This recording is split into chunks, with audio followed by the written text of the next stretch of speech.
আসসালামু আলাইকুম রহমতুল্লাহি বরকাতুহু। প্রচুর পরিমাণ বাতাস, তাই নতুন আরেকটি ভিডিও নিয়ে আসলাম।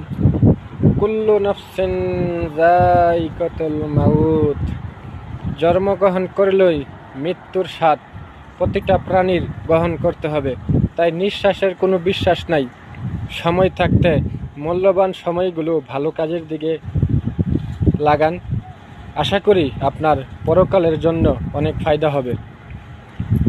এক সেকেন্ডের আশা ভরসা নাই, কত বড় স্বপ্ন, কত বড় আশা মনের মধ্যে লালন পালন করি প্রতিটা মুহূর্ত। যেতুই আমি আপন আপন করি, আপন আমার কেউ নয়। দুই চক্ষু বন্ধ হলে সবই আমার পর।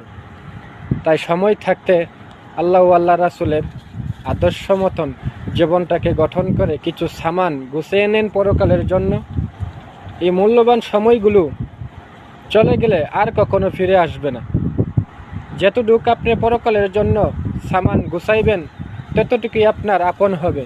এই দুনিয়ার কিছুই আপনার আপন হবে না। ছেলে মেয়ে, বউ বাচ্চা, আত্মীয় স্বজন, টাকা পয়সা, ঘর বাড়ি, ধন সম্পদ সব কিছুই পরে থাকবে। একমাত্র আপনার সঙ্গী হবে আপনার রাসূলের আদর্শ গড়ে যদি আপনি সুন্দর আমল ইবাদত করে মজবুত করে যাইতে পারেন, সেটাই হবে আপনার আখিরাতের গাঠি। তো আশা করি কথাগুলো ভালো লাগবে। যদি ভালো লাগে অবশ্যই ভিডিওটার মধ্যে লাইক কমেন্ট করে পাশে থাকবেন। সবার প্রতি রইল ভালোবাসা ও অভিনন্দন। শুভ বিকালের শুভেচ্ছা। আসসালামু আলাইকুম রহমতুল্লাহি বরকাতুহু।